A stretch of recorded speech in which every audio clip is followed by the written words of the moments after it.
Praise the lord. ప్రభువైన యేసుక్రీస్తు నామములో మీ అందరికీ మా హోసన్నా మినిస్ట్రీస్ తరపున హృదయపూర్వకమైన వందనాలు తెలియపరుస్తున్నాను. ప్రభు మిమ్మల్ని ఆశీర్వదించి దీవించునుగాక. పురుగల పరిశుద్ధ గ్రంథంలో మన ప్రభువైన యేసుక్రీస్తు ఈ లోకానికి ఎందుకు వచ్చాడు అనే విషయాన్ని చాలా చోట్ల మనం గమనిస్తూ వస్తాం. ఎందుకంటే ఈరోజున ప్రపంచమంతా కూడా యేసుక్రీస్తు యొక్క జననమును గూర్చిన సందడిలో ఉంది. యేసుక్రీస్తు ఈ లోకానికి దిగి వచ్చిన ఆ శుభగడియలను తలంచుకుంటూ ఈరోజున ఒక పండుగ వాతావరణాన్ని ప్రపంచమంతా మనం చూస్తున్నామండి. ఒక ప్రాంతానికి, ఒక దేశానికి, ఒక రాష్ట్రానికి అని కాదు, ప్రపంచమంతా కూడా ఈ రోజున ఎవరిని చూచినా ఏదో ఒక తెలియని ఆనందం, ఆ పండుగ వాతావరణాన్ని మనం చూస్తూ ఉన్నాము. చాలా సంతోషకరమైన అనుభవం ఇది. అయితే దానికంటే కూడా యేసుక్రీస్తు లోకానికి ఎందుకు దిగి వచ్చాడని మనం ఎరిగిన వారమై, తెలుసుకొనిన వారమై, ఆయన యొక్క మహత్యాన్ని గనక మనం పూర్ణంగా అర్థం చేసుకునే వారమైతే ఇంకా మరెంతో ఆనందాన్ని మనం చవి చూడగలుగుతాము అనే విషయాన్ని నేను మీకు తెలియపరుస్తున్నాను. ఎందుకంటే పండుగ అనేది ఈరోజు ఉంటుంది, మరుసటి రోజు మామూలుగానే ఉంటుంది. కానీ యేసుక్రీస్తు ఎందుకు లోకానికి దిగి వచ్చాడనే ఆ భావనను కనుక ఎరిగిన వారమైతే ప్రతిదినము క్రిస్మసే, ప్రతిదినము ఆనందమే. ఆయనను తలంచిన, ఆయనను ఆరాధించిన ప్రతి క్షణం కూడా పరవశించగలుగుతామనే విషయాన్ని మనం మర్చిపోకూడదండి. చూడండి, పరిశుద్ధ గ్రంథంలో యోహాను సువార్త 6వ అధ్యాయం 39వ వాక్యంలో మనం గమనించినప్పుడు, నా ఇష్టమును నెరవేర్చుకున్నటకు నేను రాలేదు, నన్ను పంపిన వాని చిత్తము నెరవేర్చుటకే పరలోకము నుండి దిగి వచ్చి తిని. పురుగారు చూడండి, ఇక్కడ యేసుక్రీస్తు ఎందుకు దిగి వచ్చాడు, ఎందుకు ఆయన ఈ లోకానికి ఆయన దిగి వచ్చాడు అనంటే ఇక్కడ మనకు స్పష్టంగా కనబడుతున్న మాట, నా ఇష్టాన్ని నేను నెరవేర్చుకోవడానికి కాదు, నా తండ్రి చిత్తాన్ని, ఇష్టాన్ని నెరవేర్చుటకే నేను ఈ లోకానికి దిగి వచ్చాను అనేది ప్రభు చెప్తున్న మాట. నిజమేనండి. యేసుక్రీస్తు ఈ లోకానికి తండ్రి ఒక చిత్తాన్ని అప్పగించాడు, ఆయనకి ఒక ప్రణాళికను అప్పగించాడు. అదేంటంటే పరిశుద్ధమైన రక్తం చిందించబడకుండా పాప విమోచన కలుగదు. ఒక పవిత్రమైన పరిశుద్ధ రక్తం చిందించబడాలి. ఈ పవిత్రమైన పరిశుద్ధమైన రక్తాన్ని చిందించుట కొరకే, ప్రాణాన్ని పెట్టుట కొరకే, లోకానికి కళ్యాణాన్ని కలుగు చేయడం కొరకే యేసుక్రీస్తు ఈ లోకానికి పంపబడ్డాడు. అందుకే యేసుక్రీస్తు చూడండి, ఆయన చేసినది ప్రతిదీ కూడా ఏదో ఒకరు ప్రోగ్రాం చేసినట్లుగా, ఆయనకి నియమించి, ఆయనకు అప్పగించి పంపించినట్లుగా ఒక్కొక్కటి ఆయన తూచే తప్పకుండా వాటిని నెరవేర్చినట్లు వాక్యంలో మనం గమనించినప్పుడు ఆశ్చర్యమే కలుగుతుంది. ఆయన ఒకసారి మరి దేవాలయంలో బోధిస్తూ ఉన్నప్పుడు తల్లిదండ్రులు ఆయన్ని అడిగారు, మేము నిన్ను వెతుక్కుంటూ ఉన్నామయ్యా, ఎక్కడున్నావు నువ్వు అలా అన్నప్పుడు ఆయన అన్నాడు, నేను తండ్రి పనుల మీద ఉన్నానని మీరు ఎరుగురా అలాగన్నాడు. అదే తల్లి అయిన మరియ కానా విందులో ఏదైనా ఒక అద్భుతం చేయమని ఆమె అడిగినప్పుడు యేసయ్య అన్నాడు, నా సమయం ఇంకా రాలేదు కదమ్మా, ఎందుకు నన్ను తొందర పెడుతున్నావు అని నివారించాడు. ఇవన్నీ మనం తలంచుకుంటున్నప్పుడు ఏదో ఒక ప్రణాళికతో ఆయన వచ్చాడు, ఆ ప్రణాళికను నెరవేర్చుచున్నాడు అనే విషయాన్ని మనం గుర్తించాలి. యేసుక్రీస్తు కూడా అదే చెప్తున్నాడు, నా తండ్రి చిత్తమును నెరవేర్చుటకు ఈ లోకానికి నేను వచ్చాను. నా ప్రియమైన దేవుని బిడ్డలారా, యేసుక్రీస్తు ఆయన కొరకు ఆయన వచ్చినవాడు కాదు. ఆయన ఏదో చేసి ముగించి, ఏదో సాధించి పేరు ప్రఖ్యాతుల కొరకు దిగి వచ్చినవాడు కాదు. తండ్రి మన కొరకు యేసుక్రీస్తుని ఈ లోకానికి పంపించాడు. ఆ తండ్రి ఇచ్చిన ఆ పనిని నెరవేర్చి ఆయన దాన్ని సంపూర్తి చేయడానికి లోకానికి దిగి వచ్చాడు. అందుకే ఆయన గెత్సేమనే తోటలో మహారోదనతో ఆయన ప్రార్థన చేసిన ప్రార్థనలో మనం గమనిస్తే, తండ్రి ఈ గిన్నె నా యొద్ద నుంచి తొలగించు, ఆయనను నా చిత్తము కాదు నీ ఇష్టమే నెరవేర్చబడునుగాక అని ఆయన తండ్రి చిత్తాన్ని ఘనపరిచినట్లు వాక్యంలో మనం చదువుతున్నామండి. గనుక యేసుక్రీస్తు దేని కొరకో ఈ లోకానికి వచ్చిన వాడు కాదు. వాటిని సంపాదించుకొని ఆయన చనిపోయి కనుమరుగైపోయిన వాడు కాదు, కానీ కేవలం మన కొరకు తండ్రి అయిన దేవుడు ఆయనను నియమించాడు. ఒక గొర్రెపిల్ల వలె, ఆ గొర్రెపిల్ల వలె లోకానికి దిగివచ్చి తన పరిశుద్ధమైన పవిత్రమైన రక్తాన్ని మన కొరకు కార్చి ఆయన ఆ పనిని సంపూర్తి చేశాడనే విషయాన్ని మనం మర్చిపోకూడదు. అలా తలంచినప్పుడు మనం ఇంకా మన హృదయంలో ఎంతో ఆనందంతో ఆయనను ఆరాధించగలుగుతాము, స్తుతించగలుగుతాము, మహిమపరచగలుగుతాము. మరొక విషయాన్ని నేను మీకు తెలియపరుస్తాను. అది మత్తయి సువార్త 9వ అధ్యాయం 13వ వాక్యాన్ని చదివినప్పుడు, నేను పాపులను పిలువవచ్చి తిని గాని నీతిమంతులను పిలువ రాలేదు. చూసారండి, ఆయన ఎందుకు వచ్చాడు అనంటే, మనిషి పాపములో పరిపక్వం అవుతున్నాడు. పాపము వలన వచ్చిన జీతం మరణమండి.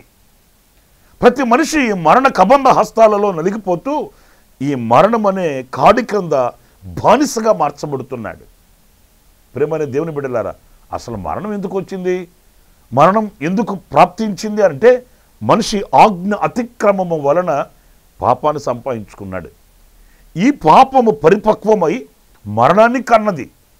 ఈ మరణం అనే కాడి క్రింద నుంచి ఏ నరుడు కూడా విడిపించబడలేడు. అందుచేత యేసుక్రీస్తు వచ్చి ఈ పాపపు కాడి క్రింద ఉన్న నరుని ఆయన పిలిచి ఆయనలో ఉన్న విశ్రాంతిని, ఆయనలో ఉన్న విజయాన్ని, ఆయనలో ఉన్న సమాధానాన్ని ప్రకటించుటకు యేసుక్రీస్తు లోకానికి దిగి వచ్చాడు. నిజమే, మనం కూడా ఒకప్పుడు పాపములో ఉన్న వారమే, ఆజ్ఞ అతిక్రమించిన వారమే.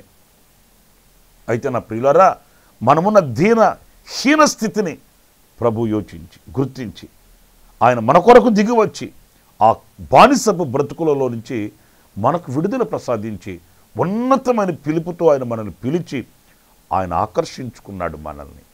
మనం ఈరోజున పాపాన్ని ఎలా జయించాలి, దేవుని ఆజ్ఞకు ఎలా లోబడాలి, దేవుని ఆజ్ఞకు లోబడటం వలన కలిగే ఆశీర్వాదాలు ఏంటో మనం తెలుసుకున్నాము. మనకు కనువిప్పు కలిగింది, ఆ దీవెన ఏంటో మనకు అర్థమైంది. ఇప్పుడు మనం పాపపు కాడి క్రింద నుంచి, ఆ పాపపు ప్రభుత్వం నుంచి మనం విమోచించబడి నీతికి దాసులమై యేసుక్రీస్తు అనే బండ మీద మనం స్థిరపరచబడ్డాము. మన స్థితిని మార్చడానికి, మన గతిని మార్చడానికి, మనమున్న ఆ పాపపు నీడలో నుంచి మనకు ఒక విడుదల ప్రసాదించడానికి, మనకు కనువిప్పును కలుగు చేయుటకు యేసుక్రీస్తు లోకానికి దిగి వచ్చాడు. అందుకే పరిశుద్ధుడైన పౌలు అంటాడు, మిమ్మల్ని పిలిచిన పిలుపును చూడండి. ఆయన గనులైన వారిని, బలమైన వారిని, ఉన్నతమైన వారిని పిలవలేదు, కానీ వెర్రివారమైన మనల్ని ఆయన చీకటిలో నుండి ఆశ్చర్యకరమైన వెలుగులోనికి మనల్ని పిలిచాడు. ఆయన గుణాతిశయములను మన ద్వారా ప్రచురము చేయనట్లు అనే విషయాన్ని పరిశుద్ధులైన పౌలు రాస్తాడు. మరి ఈ రోజున నా ప్రియ సహోదరులారా, యేసుక్రీస్తు ఎందుకు వచ్చాడు ఈ లోకానికి అనంటే, పాపములో ఉన్న మనిషిని పిలవడానికి, పాపములో ఉన్న వ్యక్తిని విడిపించడానికి, ఆ పాపపు కాడి క్రింద నుంచి తప్పించడానికి, మనిషిని మనిషిగా తీర్చిదిద్దడానికి. ప్రియులారా, మనిషి పాపములో ఉన్నంత వరకు మనిషి మనిషిగా కాదు, కానీ అదొక యాంత్రికంగా బ్రతుకుతున్న బ్రతుకుని బ్రతుకుతాడండి. ఎందుకంటే పాపం అతని మీద ప్రభుత్వం చేస్తుంది. పాపపు ప్రభుత్వం క్రింద నడిపించబడుతూ మనిషి మనిషిగా కాకుండా, ప్రియులారా, అదొక శపింపబడిన అనుభవాలలో మనిషి బ్రతుకుతున్న సంగతి వాస్తవం. అందుకే సమసమాజములు విలువను కలిగించి, ఘనతను కలిగించి, ఒక ఉన్నత స్థితిని ప్రసాదించి, మానవత్వం కలిగి బ్రతికేటట్లు యేసుక్రీస్తు యొక్క సుచరిత్ర విప్లవాత్మకమైన మార్పును తీసుకుని వస్తుంది అనే విషయాన్ని మనం మర్చిపోకూడదండి. కులాలు మార్చడం, మతాలు మార్చడం కాదు ప్రభులో ఉన్న ఆశయం. మన హృదయం మార్చబడాలి, హృదయంలో ఉన్న పాపం తొలగిపోవాలి, పరిశుద్ధత కలగాలి, నీతి కలగాలి, జీవము కలిగిన వారమై మనం సజీవులుగా ఈ లోకంలో బ్రతకాలన్నది యేసుక్రీస్తు యొక్క నిత్య సంకల్పం. అందుచేతనే ఆయన ఈ లోకానికి వచ్చాడు. మనం ఎంత స్తుతించాలనో ఆయనకి. ఎందుకంటే ఆయన ఈ లోకానికి ప్రత్యక్షం కాకపోతే మనకు వెలుగు కనిపించేది కాదు. ఆయన ఈ లోకానికి రాకపోతే మనకు జీవం కలిగేది కాదు. మనము ధైర్యముగా, స్థైర్యముగా మనం బ్రతికేవాళ్ళం కాదు అనే విషయాన్ని మనం మర్చిపోకూడదు. ఈ స్థితిని మనకు ప్రసాదించిన తండ్రికి కృతజ్ఞులమై మనం ఆయనను ఆరాధించి స్తుతించి మహిమపరచబద్ధులమై ఉన్నామండి. ఇంకొక మాట కూడా నేను మీకు జ్ఞాపకం చేస్తాను. అది యోహాను సువార్త 18వ అధ్యాయం 37వ వాక్యాన్ని మనం గమనించినప్పుడు, అందుకు పిలాతు నీవు రాజువా అని ఆయనను అడుగగా, యేసు నీవు అన్నట్టు నేను రాజునే, సత్యమును గూర్చి సాక్ష్యం ఇచ్చుటకు నేను పుట్టి తిని. ప్రియులారా చూడండి, ఇక్కడ యేసుక్రీస్తు చెప్తున్నమాట, సత్యమును గూర్చి సాక్ష్యం ఇచ్చుటకు నేను పుట్టి తిని. ప్రియులారా, సత్యం లోకంలో లేదు. ఎందుకంటే ప్రతి మనిషి స్వనీతి దుర్నీతితో ఏడవబడ్డాడు. సత్యం అనేది లోకంలో లేకయే పిలాతు కూడా ఒకరోజు అంటాడు, సత్యము సత్యము సత్యం అంటున్నావే, అసలు సత్యం అంటే ఏంటయ్యా? సత్యాన్ని స్థాపించడానికి, న్యాయాన్ని స్థాపించడానికి సింహాసనం మీద ఉన్న వ్యక్తే సత్యం అంటే ఏంటో తెలియదు అన్నట్లుగా అడుగుతున్నాడు. సత్యం అంటే ఏంటి అంటున్నాడు. నిజమే, ఈ రోజున మనం గమనించాలి, యేసుక్రీస్తు ఎవరు వారంటే ఆయనే సత్యమై ఉన్న దేవుడు. నేనే మార్గము సత్యము జీవము అన్నాడు. ఈ సత్యమును గురించి చెప్పడానికి యేసుక్రీస్తు లోకానికి దిగి వచ్చాడండి. ఈ సత్యాన్ని ప్రకటించి ప్రత్యక్షపరిచి సత్య సంబంధులమై మనం బ్రతుకున్నట్లు యేసుక్రీస్తు మనకు ఒక ప్రత్యక్షతను ఇచ్చాడండి. లోకంలో ఎక్కడ వెతికినా సత్యము అనేది దొరకదు. ఎందుకంటే లోకంలో ఉన్నదంతయు శరీరాశ, నేత్రాశ, జీవపు డంబమని వాక్యం చెప్తుందండి. ఎటు వెళ్ళినా ఎందు చూచినా ఈ రోజున చీకటిమయమైనటువంటి అనుభవాలు కనిపిస్తున్నాయి. న్యాయస్థానాలు ఉన్నప్పటికీ, అధికారులు ఉన్నప్పటికీ, ఆధిపత్యాలు ఉన్నప్పటికీ, ప్రియమైన దేవుని బిడ్డలారా, మనిషి మనసులో సత్యమును గురించిన అవగాహన లేకపోతే ఎవరు ఏమీ చేయలేరండి. అందుకే యేసుక్రీస్తు సత్యమై వచ్చాడు. ఆ సత్యాన్ని ప్రకటించడానికి, సత్యమును గూర్చి సాక్ష్యం ఇచ్చుటకు యేసుక్రీస్తు ప్రత్యక్షమయ్యాడు. అందుకే మనం సంతోషించాలి, అందుకే మనం ఆనందించాలి. క్రిస్మస్ ఆనందంలో ఆ రహస్యం ఏంటో మనం తెలుసుకోవాలి. ఈరోజు సత్య సంబద్ధులమై మనం నిలిచాము. అందుకు దేవునికి మహిమ కలుగునుగాక.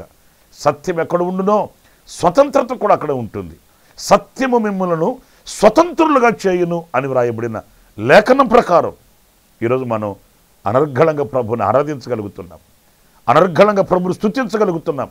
మన హృదయంలో ఉన్న మనవులన్నీ దేవునితో చెప్పుకోగలుగుతున్నాం, ఆయన దగ్గర నుంచి మేలులు పొందుకోగలుగుతున్నాం.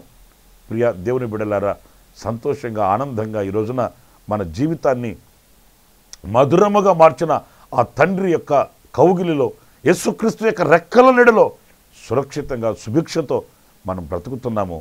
దీనికి ఎంతైనా మనం ఆయనకు కృతజ్ఞులం, ఆయన స్తుతించబద్దులం. నా ప్రియుల జీవితాంతం కూడా ఆయన చేసిన మేలులు మర్చిపోకుండా ఆయనకి మనం రుణపడి బ్రతుకుదాం. అలాంటి కృప దేవుడు మనందరికీ ప్రసాదించునుగాక. ఆమేన్.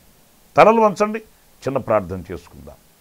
కృపా సత్య సంపూర్ణుడ, జీవాధిపతి అయిన ప్రభువా, మీకు వందనాలు. నైనా మీరు ఈ లోకానికి ఎందుకు ప్రత్యక్షమయ్యారో, ఎందుకు దిగి వచ్చారో అనే విషయాల్ని 1, 2, 3 విషయాలు మేము తలంచుకుంటూ వచ్చాము. నిజమే ప్రభువా, మీరు పాపులను పిలువ వచ్చారు, సత్యమును గురించి సాక్ష్యం ఇచ్చుటకు మీరు ఈ లోకానికి వచ్చారు, తండ్రి చిత్తమును నెరవేర్చుటకు ఈ లోకానికి వచ్చారు.